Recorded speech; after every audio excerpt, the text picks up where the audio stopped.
They told me I'd never make it in tech. Seriously, I had a history degree, a resume packed with customer service gigs, and a bank account that was basically a meme. Six-figure salaries, cool projects, working from wherever, that felt like another planet, reserved for geniuses who came out of the womb coding. I was completely stuck, and the rejection was deafening. If that sounds familiar, stick around. In this video, I'm breaking down the exact, step-by-step playbook I used to go from zero experience and zero connections to a career I love. I'm going to show you how I proved them all wrong and how you can, too. Feeling stuck is the worst. It's that little voice in your head that knows you can do more, but you're trapped on a hamster wheel, running like mad, just to stay put. For years, that was my life. Every application for a job I actually wanted felt like yelling into the void, and every rejection email just confirmed my biggest fear. Maybe I wasn't cut out for it, but something had to give. This video is the story of what happened when I decided to fight back. And I'm not just showing you the highlight reel. We're going through all of it, the crushing lows, the lucky breaks, the learning resources that actually worked, the networking hacks, the brutal truth of the job hunt, and the moment it all finally paid off. This isn't a get-rich-quick fantasy. It's a real, unfiltered guide to building a new life. So if you're feeling stuck and you know you're meant for more, you're in the right place. This is the roadmap I wish someone had given me. Before tech, my life was just a series of jobs that paid the bills but didn't feed my brain. I graduated with a degree in history, super passionate about the past, but totally unprepared for the present job market. My resume was a patchwork of respectable but soul-crushing roles. I was a shift manager at a coffee shop, a call center rep, and for one very long year, a door-to-door salesperson. Don't ask. Each job taught me something: patience, how to talk down angry people, but they all shared one thing: a very low, very solid ceiling. My days were on repeat. Wake up, commute, deal with the same problems, commute back, and be too wiped to do anything but scroll. I was living for the weekends, which were just a 48-hour pit stop before the cycle started again. And the financial pressure was no joke. I was paycheck to paycheck, with student loans just hanging over my head. I'd see friends buying houses or going on trips, and I felt like I was treading water. The worst part wasn't the job. It was the feeling of wasted potential. I knew I was smart. I knew I could solve problems, but my job didn't challenge me. It contained me. I felt like a cog in a machine I couldn't change. That's when the self-doubt really settles in. I started to believe this was it, that the good jobs, the ones that were interesting and paid well, were for other people. People with the right degrees, the right connections. I was just me, and I didn't think that was enough. My world felt small, and my future felt even smaller. I needed a way out, but I had no clue where the door was.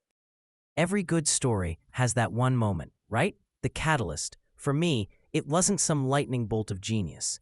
It was a quiet chat over bad coffee. I was catching up with an old college buddy who, like me, had a liberal arts degree and was struggling. But something about him was different. He was confident, excited, and talking about APIs, front-end frameworks, agile. He told me he'd spent the last year teaching himself to code, just using free websites and a few cheap online courses. He'd built a couple of small projects, put them online, and just landed his first job as a junior web developer. It wasn't Google, but it was a real tech job. He was building things, solving puzzles, and making more money than I ever had. And here's the thing. He wasn't a prodigy. He was just a guy who got sick of being stuck and decided to do something about it. That conversation lit a fire under me. It didn't solve my problems overnight, but it planted a seed. For the first time, a tech career didn't seem like some impossible dream. It felt doable. If he could do it, why couldn't I? That question took over. I went home and fell into a YouTube rabbit hole, binging videos and reading forum posts from people who had made the switch. Artists, teachers, truck drivers, you name it. The call to adventure wasn't a shout. It was a slow dawning realization. The realization that my past didn't define my future. That skills aren't something you're born with. They're something you build. And the biggest one of all, no one was coming to save me. If I wanted a different life, I had to build it myself. I decided right then I was done just letting life happen to me. I was going to learn to code. I had no idea how hard it would be, but the fear of staying where I was had finally become bigger than the fear of starting something new. All right, this was it. Time to grind. I knew I couldn't just watch random tutorials. I needed a game plan. First up was the self-assessment. I didn't just want any job, I wanted something I could actually enjoy.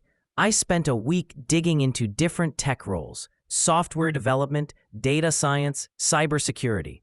Front-end web development just clicked. It felt like the perfect mix of logic and creativity.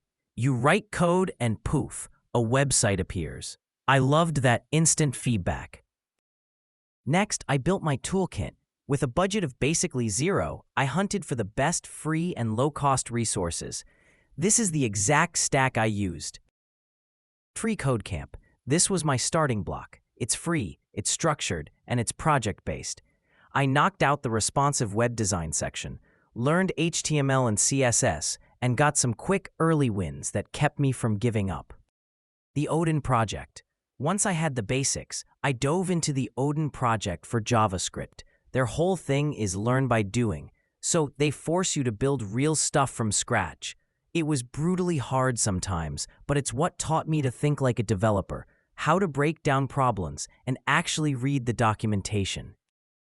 YouTube University. Channels like Traversy Media, The Net Ninja, and Fireship were my lifeline. Anytime I got stuck, I could find 5 different explanations on YouTube. It was a lifesaver for tricky concepts. Udemy sales. I kept my eyes peeled for sales. I snagged a massive JavaScript course by Jonas Schmedman on Udemy for like $15, and it was the best money I ever spent. It filled in a ton of gaps. Now for the grind. This is the part nobody likes to show on Instagram. I was still at my full-time job, so my life became a military-style schedule. I was up at 5 a.m. to code for 2 hours before work. Lunch breaks were for tutorials. After work, it was another 3 to 4 hours of coding, often until midnight. Weekends, those were 16-hour coding marathons. It was awful sometimes. I wanted to quit at least once a week. I remember spending 3 full days on a bug in a tic-tac-toe game, only to find a stupid typo. Impostor syndrome was my constant companion. Every new concept felt like a new mountain to climb. But I just kept remembering that feeling of being stuck in my old job. I started to see every bug as a lesson, not a failure. This wasn't some magic makeover. It was the slow, painful, and rewarding process of building a skill, one line of code at a time. It took about 14 months of that before I even felt ready to look for a job. For the first 6 months, I was a hermit, just me, my laptop, and a whole lot of frustration. I thought if I just got good enough, a job would fall out of the sky. Big mistake.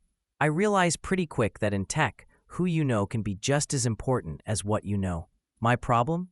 I knew nobody, so I had to build a network from scratch. My first stop, LinkedIn. I completely overhauled my profile. I didn't hide my past. I made it part of the story. My headline became something like Aspiring Web Developer, from Customer Service Pro to Coding Fanatic. I started posting, not just my wins, but my struggles too. Sharing a bug I was stuck on or a concept I finally got made me relatable. Then I started connecting, but not by spamming people. I targeted recruiters, engineers at companies I liked, and other people who were also changing careers. Every single request had a personal note, something simple. Hi, I'm an aspiring developer and really admire the work you all are doing at company. Would love to connect and follow your journey. Almost everyone said yes. Next, I found my community. Learning alone is tough, so I joined Discord servers for the Odin Project and other coding groups. I started answering questions as much as I asked them. Helping someone else with a problem I'd just solved was a great way to lock in what I'd learned. I also started lurking in virtual tech meetups. It was intimidating at first, but it taught me the language of the industry. Finally, I discovered the magic of the informational interview. I'd message some of my new LinkedIn connections and say, I know you're busy, but as someone trying to break into tech, I'd be grateful for just 15 minutes of your time to hear about your experience." I was shocked at how many people were happy to chat. Those calls were gold. I got resume feedback, interview tips, and a real look inside the industry. These weren't job interviews. They were relationship builders. And that's what networking really is. It's not about asking for a job. It's about learning from people and showing you're passionate about the work. After more than a year of grinding, I was as ready as I'd ever be. It was time to face the final boss, the job hunt. I polished my resume, my portfolio site was looking slick, and I felt a burst of optimism. That feeling lasted about a week. The job hunt was, hands down, the most demoralizing part of this whole thing. It was a full-time job with no pay. I spent hours every day on LinkedIn, Indeed, and company sites, tailoring my resume for every single application. In the first month, I sent out over 150 applications. The result? A few automated rejections and a whole lot of silence. The self-doubt came roaring back. Every rejection felt like a personal attack. You're not good enough. You don't have a CS degree. Your projects are a joke. I was an impostor, and I was sure every hiring manager could see it. Some days, I couldn't even open my laptop. But then, a few trickles of interest. I got my first call with a recruiter. I was a mess, but I stumbled through it.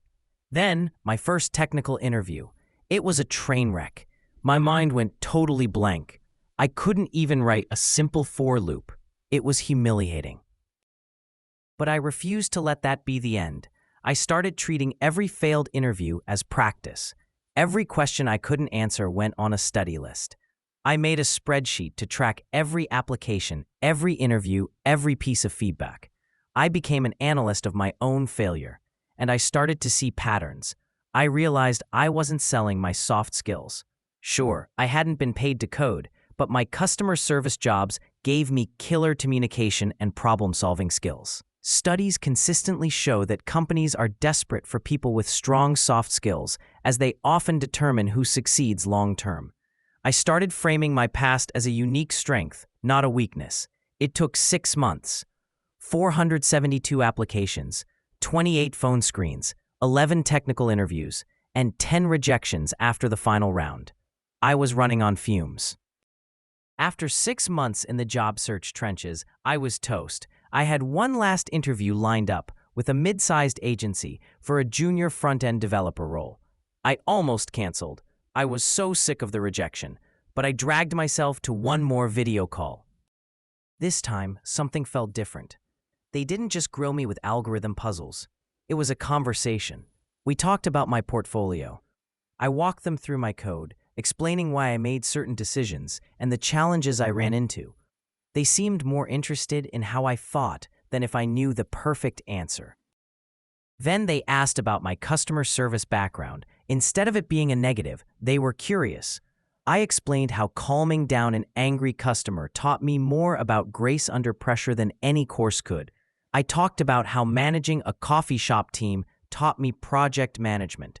I made the case that my weird path gave me a unique perspective. I wasn't just a coder. I was a problem solver who could talk to normal humans. A week later, an email landed in my inbox. Not a rejection, an invitation for one last call.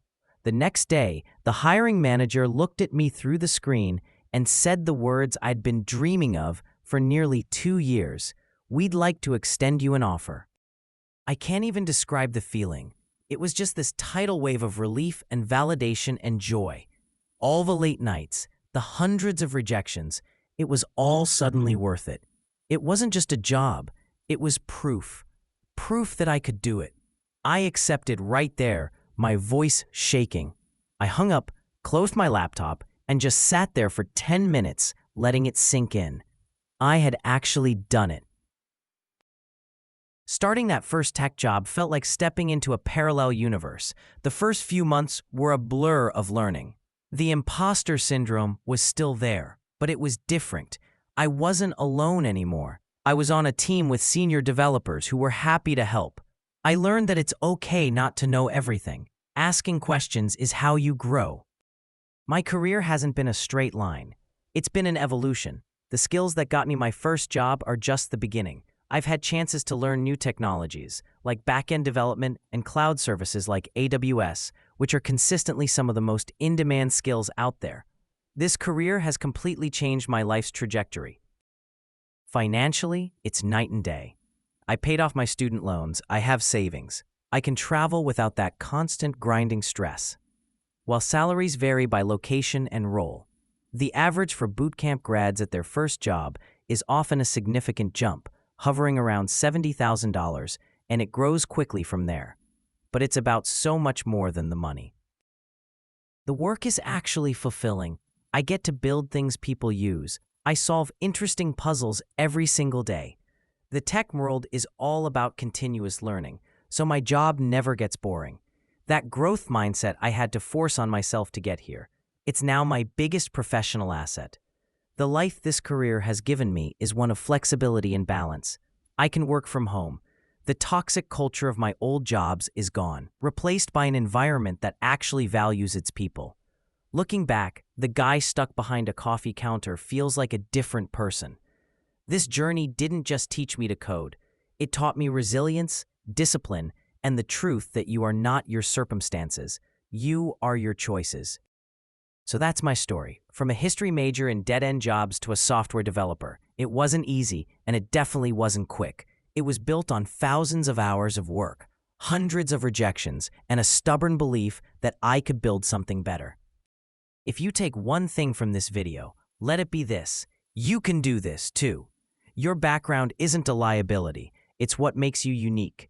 The most in-demand skills in 2025 and beyond aren't just technical, they're human skills like creativity, adaptability, and analytical thinking.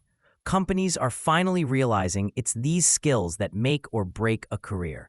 Don't let a missing degree or the wrong experience hold you back. The road is long, but trust me, the destination is worth it. If I can do it, so can you. If this story helped, hit that like button and subscribe for more real talk about breaking into tech. And now I want to hear from you. Drop a comment below and tell me the biggest challenge you're facing on your journey. Let's build a community and help each other win. Thanks for watching.